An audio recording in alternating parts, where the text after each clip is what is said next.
अस्सलाम वालेकुम dear students, मैं हूं आपका फिजिक्स टीचर हाफिज हमाद हुसैन और आप देख रहे हैं मेरा YouTube channel Private Academy. Dear students, last lecture के अंदर हमने डिस्कस किया था सेकंड इक्वेशन ऑफ मोशन को। सबसे पहले हमने डिस्कस किया था कि हम एनालिटिकली सेकंड इक्वेशन मोशन को कैसे ड्राइव कर सकते हैं, और सेकंड पार्ट के अंदर हमने डिस्कस किया था ग्राफिकल मेथड के बारे में। डियर स्टूडेंट्स, आज के इस लेक्चर में हम डिस्कस करने जा रहे हैं थर्ड इक्वेशन ऑफ मोशन के बारे में। तो आइए स्टार्ट करते हैं। Dear students, third equation of motion के अंदर हम सपोज करेंगे कि हमारे पास एक बॉडी है जो कि इनिशियल वेलोसिटी वी आई के साथ एक पॉइंट से दूसरे पॉइंट तक फ्लो कर रही है। तो हम कहते हैं, सपोज करें हमारे पास एक बॉडी है और इनिशियली तौर पे ये बॉडी कहाँ पे है, पोजीशन ए पर है। अब जब बॉडी ए पॉइंट से चलती हुई पॉइंट बी तक जाती है तो यहाँ से लेकर यहाँ तक इसको जो टाइम लगता है वो टी टाइम है, और टी टाइम के अंदर जो इसकी वेलोसिटी चेंज होती है वो हमारी वी आई से वी एफ तक होती है। अब बच्चों, अगर ये बॉडी वी आई से वी एफ तक जा रही है तो इसका मतलब इसकी वेलोसिटी कंटिन्यूसली क्या हो रही है, चेंज हो रही है, और एक स्पेसिफिक डायरेक्शन में चेंज हो रही है। तो हम कहेंगे कि इसमें कांस्टेंट एक्सेलरेशन जो है वो प्रोड्यूस हो रहा है। इसी चीज को मैंने आपके सामने यहाँ पे लिख दिया। Consider a body which is moving with initial velocity v i. Suppose क्या हमारे पास एक बॉडी है, वो अपनी किसी भी इनिशियल वेलोसिटी वी आई के साथ जो है वो मूव कर रही है, और आफ्टर टाइम टी, कुछ टाइम टी के बाद वो अपनी final velocity V F gain कर लेती है। यानी कि टाइम टी के बाद इसकी जो फाइनल वेलोसिटी होगी वो हमारे पास क्या होगी, वी एफ होगी। अब इसमें हमें ये भी पता है कि जब बॉडी यहाँ से चलना शुरू करेगी और यहाँ से चलते हुए बी पॉइंट तक पहुंचेगी तो टी टाइम में वो डिस्टेंस कितना कवर करेगी, एस डिस्टेंस कवर करेगी, या इसी को हम क्या कहते हैं, डिस्प्लेसमेंट भी कहते हैं। क्योंकि ये देखिए, ये पॉइंट ए है, ये पॉइंट बी है, दो पॉइंट के दरमियान हमारे पास दो डिस्टेंस होता है इन अ स्पेसिफिक डायरेक्शन, उसी को हम क्या बोलते हैं, डिस्प्लेसमेंट बोलते हैं। तो डियर स्टूडेंट्स, ये बॉडी जब ए पॉइंट से बी पॉइंट तक जाएगी, या हम इसको यूं भी कह सकते हैं कि जब बॉडी अपने इनिशियल पोजीशन से जब अपनी फाइनल पोजीशन पर पहुंचेगी तो उस टाइम तक ये कितना डिस्प्लेसमेंट कवर करेगी, एस डिस्प्लेसमेंट कवर करेगी। It cover the distance in a specific direction. इसको हम बोलेंगे कि हमारा डिस्टेंस कितना होगा, डिस्टेंस एस होगा। अब डिस्टेंस यहाँ पे देखें तो हमारे पास क्या हो रही है, वेलोसिटी चेंज हो रही है। अब यहाँ पे हम कॉन्सेप्ट यूज करेंगे कि हमारे पास वेलोसिटी क्या होती है। तो डिस्टेंस हम लिखते हैं कि जो हमारे पास वेलोसिटी होती है वो हमारे पास किसके बराबर होती है, will be equal to displacement over time. Velocity को हम कैसे डिफाइन करते हैं, rate of change of displacement with respect to time. So लिहाजा यहाँ पे हमारे पास क्या है, rate of change of displacement है, तो इसको हम बच्चों क्या कहेंगे, वेलोसिटी कहेंगे। अब हमें क्या चाहिए, डिस्प्लेसमेंट चाहिए, तो ये टाइम इसके साथ क्या हो जाएगा, मल्टीप्लाई हो जाएगा। अगर टाइम बच्चों मल्टीप्लाई हो जाएगा तो हम यहाँ पे लिखेंगे कि जो हमारे पास डिस्प्लेसमेंट है ये किसके बराबर है, velocity multiply time. Dear students, हमने प्रीवियस लेक्चर में बात की थी कि यहाँ से लेकर यहाँ तक हमारे पास जो वेलोसिटी है ये कांस्टेंट नहीं है। वेलोसिटी जो है वो टाइम के साथ चेंज हो रही है, यूनिफॉर्मली चेंज हो रही है। तो अगर बच्चों ये वेलोसिटी यूनिफॉर्मली चेंज हो रही है तो फिर हम यहाँ पे वेलोसिटी का कॉन्सेप्ट यूज नहीं करेंगे, बल्कि यहाँ पे हम एवरेज वेलोसिटी का कॉन्सेप्ट यूज करेंगे। क्योंकि एवरेज वेलोसिटी में हमें पता चल जाता है कि थ्रू आउट द पाथ हमारे पास वेलोसिटी की जो वैल्यू है, जो उसकी मिकदार है वो कितनी है। तो यहाँ पे हम कौन सा कॉन्सेप्ट यूज करेंगे डियर स्टूडेंट्स, एवरेज वेलोसिटी का।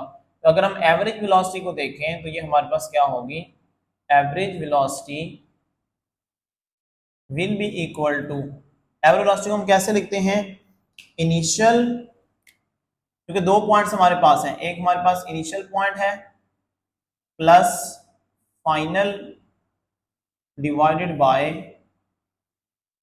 2।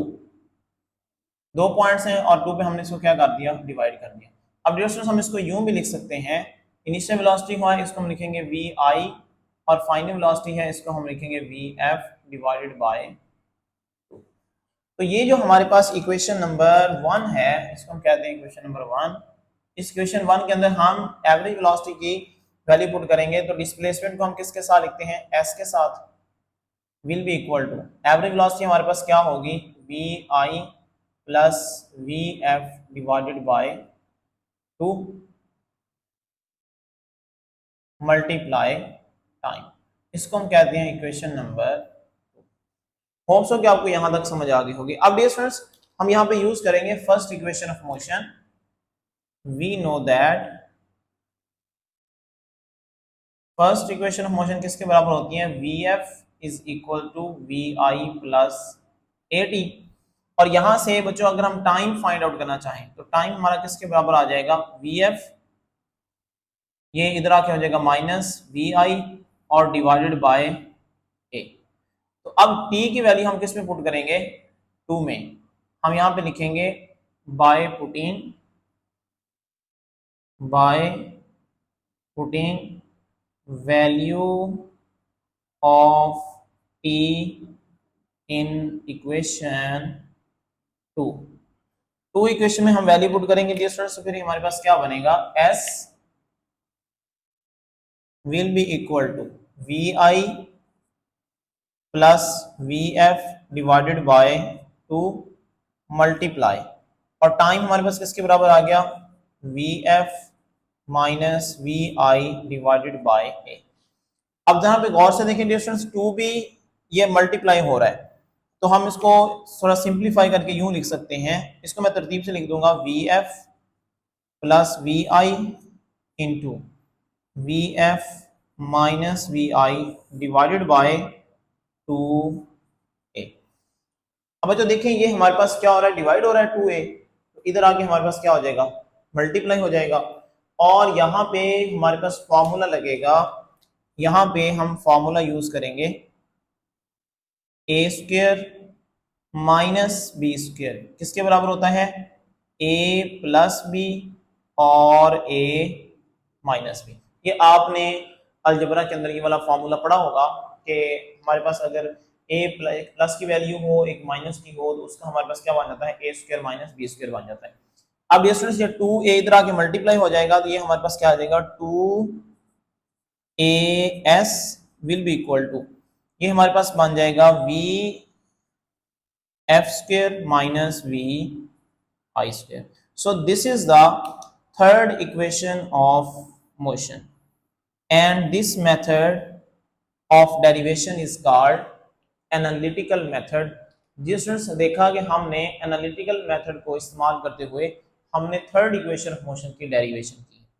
दैट्स वेरी सिंपल कि हमारे पास बॉडी है जिसकी इनिशियल वेलोसिटी वी आई है, फाइनल वेलोसिटी वी एफ है, और टी टाइम में उसने डिस्प्लेसमेंट कितना कवर किया, एस। वेलोसिटी का हमने कॉन्सेप्ट यूज किया, और यहाँ पे हम एवरेज वेलोसिटी का कॉन्सेप्ट यूज करेंगे क्योंकि हमारे पास वेलोसिटी कांस्टेंट नहीं है, विद रिस्पेक्ट टू टाइम ये वेलोसिटी क्या हो रही है, चेंज हो रही है। यहाँ पे हमने टी यूज किया, और यहाँ पे फर्स्ट इक्वेशन ऑफ मोशन हमने यूज करते हुए टी फाइंड आउट किया, v F minus we i over a, value put की, लिए हमारे पास बन गया s equal to we I plus we f over 2 v F minus we i over 2 a. और यहाँ पे हमने इसको तरतीब के साथ लिखा, v f plus V F minus we i over 2, और इसको मल्टीप्लाई करवाया, ये 2 इधर डिवाइड हो रहा था, इधर आके मल्टीप्लाई हो गया। सो this is the third equation of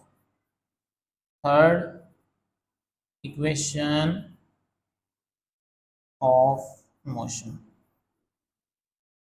इस मेथड को कहा जाता है एनालिटिकल मेथड।